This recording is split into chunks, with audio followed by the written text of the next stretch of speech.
जाप माला। यहाँ पर दो शब्द है, जाप माला।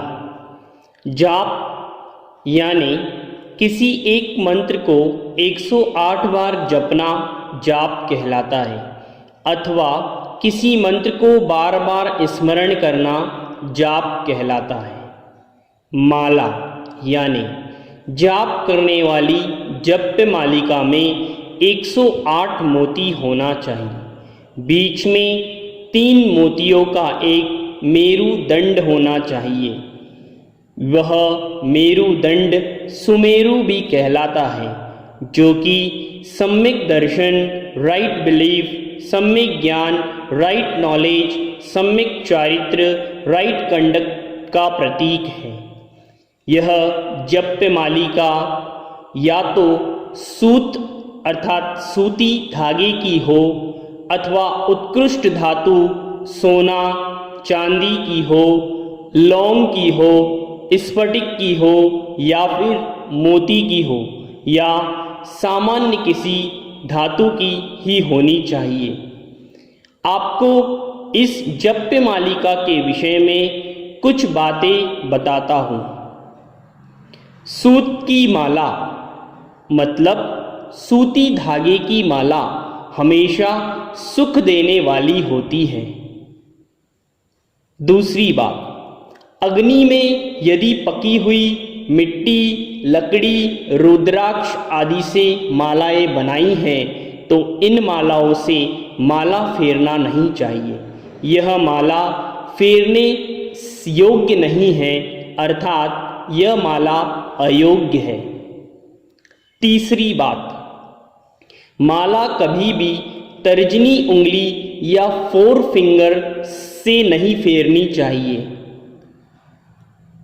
चौथी बात, माला हमेशा अंगूठा और मध्यमा उंगली से ही फेरी जाना चाहिए। पांचवी बात, यदि हमने माला शुरू की है और उस जप मालिका के दौरान हमें यदि छींक आती है, नींद का झोंका आता है, अथवा माला छूटकर नीचे गिर जाती है, या हम गिनती भूल जाते हैं, तो हमें 9 बार नमोकार मंत्र पढ़कर पुनश्च वह माला फेरनी चाहिए। अगली बात, जाप मालिका को हमेशा उत्कृष्ट स्थान पर ही रखें, क्योंकि यह जप मालिका में मंत्रों का प्रभाव पड़ता है।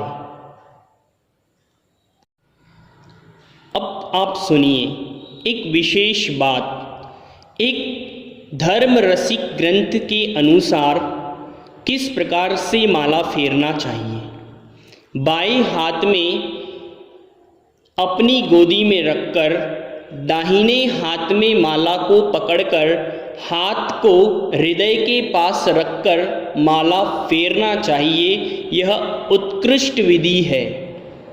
यदि आप एक से अधिक माला फेर रहे हैं, तो एक माला पूर्ण होने पर सुमेरु अर्थात मेरुदंड को नहीं पार करते हुए जाप करें।